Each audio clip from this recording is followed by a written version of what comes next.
नमस्कार दोस्तों, मेरा नाम है रवि कुमार नागवंशी। आप सभी का स्वागत है आपके यूट्यूब चैनल आर इंटेलिजेंस में। मैं आपको पढ़ा रहा हूँ माइक्रो इकोनॉमिक्स, और माइक्रो इकोनॉमिक्स में हमारा चैप्टर चल रहा है theory of demand. Theory of demand में हमारा टॉपिक जो हमने लास्ट वीडियो में कवर कराया हुआ है कि कॉजेस क्या रहता है, causes of leftward and rightward shifted in demand.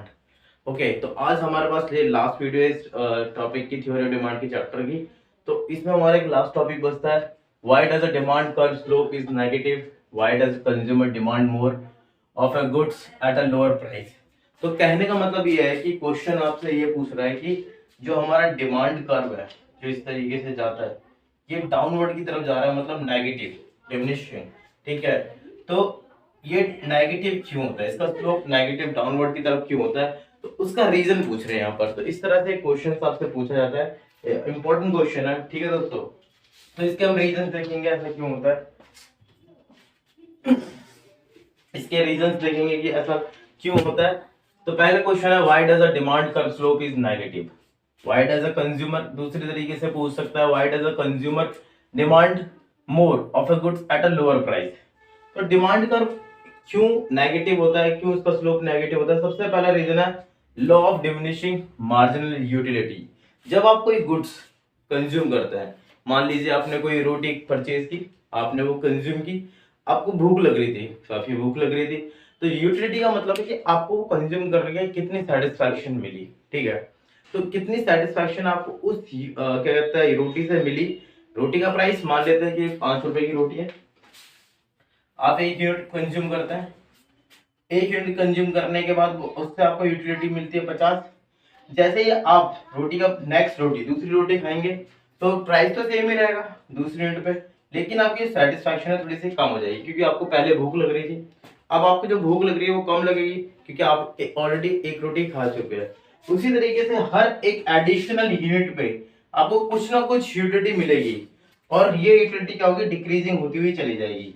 एक समय ऐसा आएगा कि ये नेगेटिव हो जाएगी, मतलब आपका पेट भर चुका है, आपको कोई जबरदस्ती खिलाए तो आपका मन नहीं करेगा, आपको सेटिस्फैक्शन ही नहीं मिलेगी। क्यों? क्योंकि सेटिस्फैक्शन आपको कम मिल रही थी जब आपको उस चीज की जरूरत थी, जब आपको भूख लग रही थी। तो वही चीज यहाँ पर है कि जब प्राइस तो फिक्स ही रहना है, नंबर ऑफ यूनिट्स बढ़ती चलेंगी, और जैसे जैसे नंबर ऑफ यूनिट आप कंज्यूम करते जाएंगे, वैसे वैसे आपकी मार्जिनल यूटिलिटी क्या होगी, रिड्यूस होती जाएगी। ठीक है, तो पर यूनिट पे, हर एडिशनल यूनिट पे आपको कितनी यूटिलिटी मिलेगी वो यहाँ पर मेंशन है। ये प्राइस यूटिलिटी है, ये नंबर ऑफ यूनिट्स आप कितनी कंज्यूम, प्राइस तो फिक्स रहेंगे 30 पर। ठीक है, तो ऐसा कौन सा पॉइंट है, ये हमारा इक्विलिब्रियम पॉइंट है। तो इसकी वजह से भी अब हम प्राइस हमारा सेम है, नंबर ऑफ यूनिट्स कंज्यूम करना बढ़ाएंगे, तो यूटिलिटी हमारी रिड्यूस होगी, जिससे कि हमारा डिमांड कर्व नेगेटिव जाता है। ठीक है, ये हमारा एक पॉइंट है।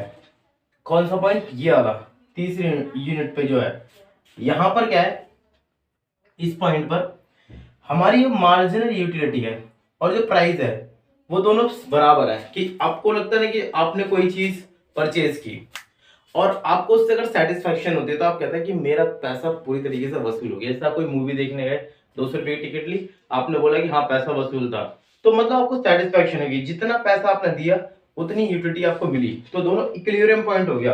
कभी कभी ऐसा होता है कि आपने पैसा कम दिया लेकिन आपको सेटिस्फैक्शन ज्यादा हुई, वो एक इक्विलिब्रियम कंडीशन नहीं है, लेकिन अच्छी कंडीशन है कि आपने पैसा कम दिया लेकिन उस पर आपको सेटिस्फैक्शन ज्यादा मिल रही है, लेकिन वो एक इक्विलिब्रियम कंडीशन नहीं है।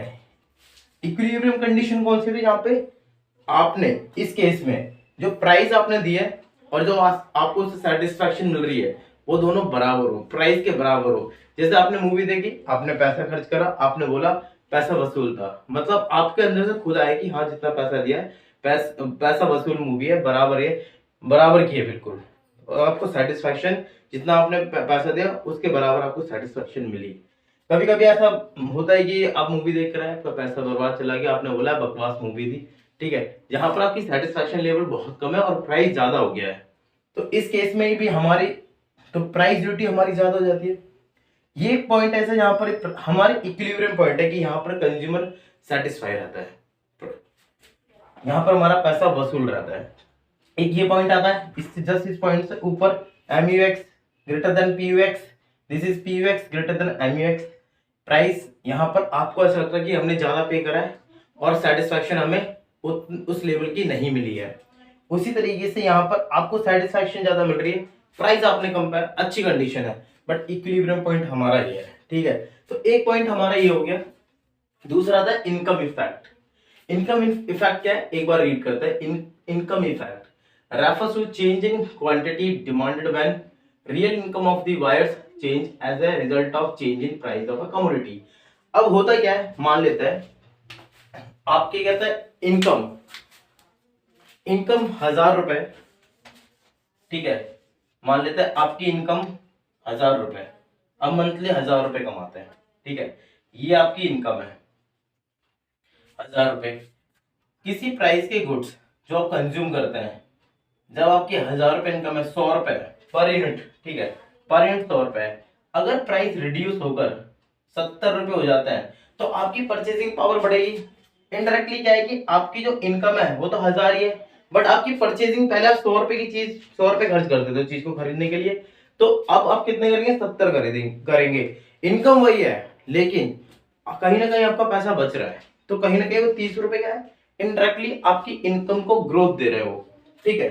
अगर और प्राइस कम हो जाता है 50, अब आपके क्या, पहले 100 देते थे, अब 50 दोगे, 50 बचे। तो इनडायरेक्टली क्या होता है, जब प्राइस किसी गुड्स की गिरता है, जो चीज हम कंज्यूम करते हैं, जो गुड्स हम कंज्यूम करते हैं, तो कहीं ना कहीं उससे इनडायरेक्टली हमारी इनकम बढ़ती है। इसी को बोलते हैं income effect. So what is the income effect? Income effect refers to change in quantity demanded when real income, आपकी रियल इनकम जो आप अर्न करते हैं, आपके real income of the buyer change as a result of change in price of commodity. तो यहां पर क्या होगा, प्राइस रिड्यूस होंगे, आपकी इनकम बढ़ जाएगी। बढ़ नहीं रही इनकम 1000 रुपए, बट उसका इफेक्ट बढ़ रहा है आपकी इनकम पे इनडायरेक्टली, कि प्राइस तो आप पहले 100 रुपए दे रहे थे, लेकिन अब तो 50 दे रहे हैं, तो 50 रुपए सेव हो गए ना आपके पास। तो इससे क्या रहेगा, जब आपकी परचेसिंग पावर बढ़ेगी, जब आपकी इनकम बढ़ेगी, तो हमें पता है कि इनकम बढ़ती है तो कंज्यूमर कहीं ना कहीं चीजों की डिमांड बढ़ाता है, तो उससे हमारी डिमांड बढ़ेगी। और जब डिमांड बढ़ेगी तो हमें पता है कि हमारे जो प्राइस है, ये हमारा एक्स एक्सिस, ये हमारा वाई एक्सिस, ये ओरिजिन, ठीक है। तो यहाँ पर हमने यूनिट मेंशन कर दी, यहाँ पर हमने यूनिट मेंशन कर दी, एंड इस पर हमने प्राइस मेंशन कर दी। अगर प्राइस रिड्यूस होंगे तो क्वांटिटी हमारी बढ़ेगी, क्वांटिटी प्राइस रिड्यूस होते जाएंगे, क्वांटिटी बढ़ती जाएगी, डिमांड कर्व हमारा नेगेटिव स्लोप में जाएगा। तो एक रीजन हमारा ये हो गया। एग्जाम्पल भी दिया है इसके अंदर, I think change in the price of a commodity causes a change in real income of the consumers. With a fall in price, real income increases. Accordingly, demand for the commodity expands. Obviously, आपकी accordingly क्या होगा कि indirectly तरीके से आपकी income बढ़ जाएगी। अगर इनकम बढ़ जाएगी तो कहीं ना कहीं आप अपनी क्वांटिटी बढ़ाएंगे, जो गुड्स आप कंज्यूम कर रहे हैं उस गुड्स की क्वांटिटी बढ़ा देंगे। सब्स्टिट्यूशन गुड्स और substitution effect. What is the substitution effect? अब सब्स्टिट्यूशन इफेक्ट क्या है? Substitution effect refers to the effect, कौन सा इफेक्ट है, of one commodity for another. कैसे? When it becomes relatively cheaper, जब अब दो कमोडिटी है, सब्स्टिट्यूशन गुड्स तो हम जानते ही हैं, ठीक है, जो एक दूसरे के प्लेस पे यूज हो सकते हैं। एग्जांपल टी और कॉफी का लेके चलते हैं। मान लेता है कि टी के प्राइस बहुत कम हो गए, टी के प्राइस बहुत कम हो गए, तो टी सस्ती हो गई इसके मुकाबले में, और जब टी इसके मुकाबले में सस्ती होगी तो सीधी सी बात है इसकी डिमांड तो बढ़नी है। और जो यहाँ के कंज्यूमर्स होंगे जो कॉफी पी रहे होंगे, ठीक है, जो कॉफी पीने होंगे, वो सीधी सी बात है यहाँ कुछ ना कुछ तो मूव करेंगे। जब मूव करेंगे तो डिमांड और हाई जाएगी, तो जब डिमांड हाई जाएगी तो इससे क्या होगा, जो हमारा टी का डिमांड कर्व होगा वो इस तरीके से बनेगा, क्योंकि प्राइस रिड्यूस हो रहे हैं एंड डिमांड क्वांटिटी बढ़ जाएगी। तो ये एक तो ये रीजन हो गया नेगेटिव स्लोप का, ठीक है।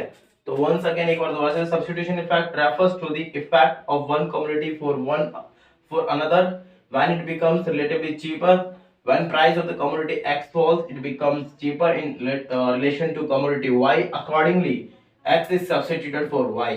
ठीक है, तो यहाँ पर एग्जांपल में भी बता रखा है tea and coffee are substitute goods. अभी हमने एग्जांपल देखा, if the price of tea falls, it becomes cheaper and it can be substituted for the coffee. It is called substitution effect. तो अब क्या कर सकते हैं, अब वो सब्स्टिट्यूट हो जाएगी, हम सब्स्टिट्यूट कर सकते हैं, लोग सब्स्टिट्यूट कर सकते हैं कि हम कॉफी नहीं अब टी पिएंगे क्योंकि टी के प्राइस सस्ते हैं, टी के प्राइस रिड्यूस हो गए, सस्ती मिल रही है, तो चीपर हो गई है, सस्ती हो गई है। जब सस्ती हो गई तो लोग टी पीना शुरू कर देंगे। ठीक है, नेक्स्ट है इसका कर रहे हैं ना यूजेस, डिफरेंट यूजेस। ठीक है, size of consumer group, when price of a goods falls it attracts new buyers who can afford to buy it because of which quantity और डिमांड इंक्रीजेस। अब होता क्या है, किसी चीज के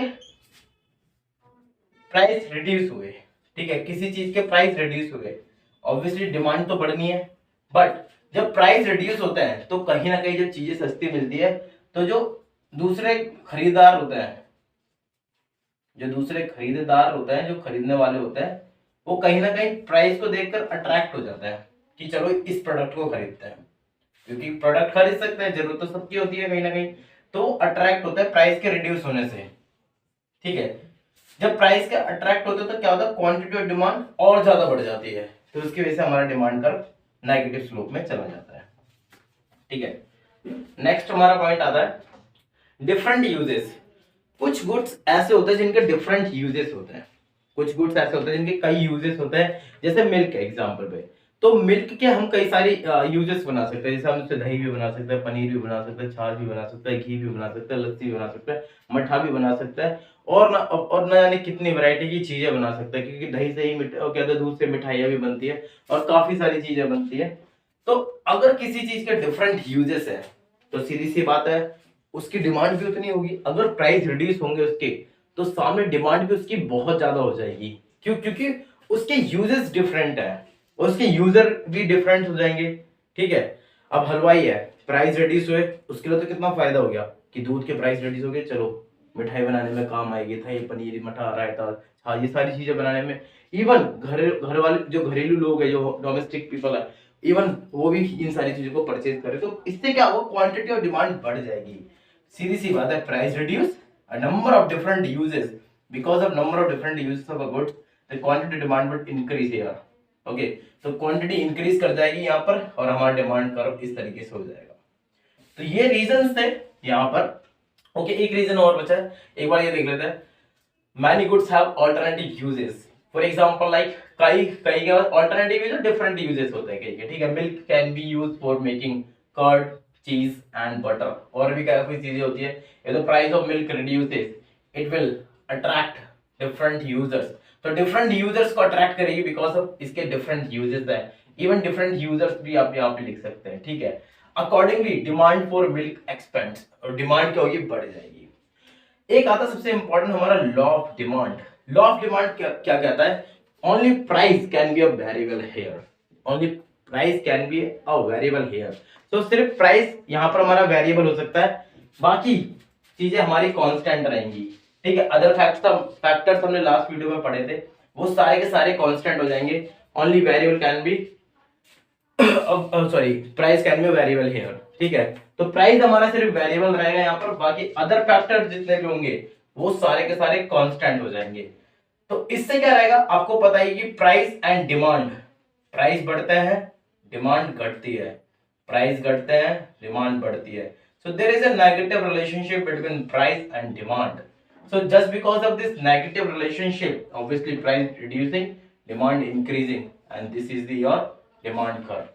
So law of demand की वजह से भी हमारे क्या होता है, डिमांड कर्व नेगेटिव होता है। ठीक है, तो पढ़ लेते हैं। It refers to the other things being constant.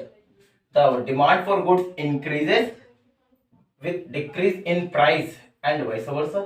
ठीक है, in other words there is an inverse relationship between quantity of demand of the commodity and its price. ठीक है, तो ये हमारी लास्ट वीडियो थी इस टॉपिक की, एंड होप आपको ये वीडियो अच्छी लगी होंगी। थ्योरी ऑफ डिमांड की हमारी लास्ट वीडियो थी, ठीक है, माइक्रो इकोनॉमिक्स में, और हमने इसमें काफ़ी अच्छे तरीके से काफ़ी क्वेश्चंस कवर किए हैं।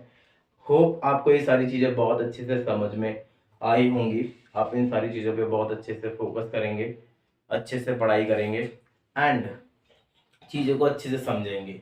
ओके दोस्तों, एंड मैं मिलता हूँ आपको नेक्स्ट वीडियो में। हम नेक्स्ट अपना चैप्टर स्टार्ट करेंगे।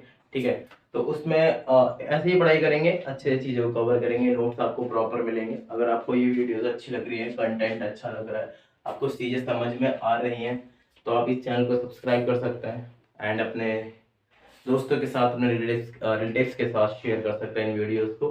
ठीक है दोस्तों, तो मैं आपको मिलता हूँ नेक्स्ट वीडियो में। तब तक अच्छे से पढ़ाई करें और अपना ध्यान रखें।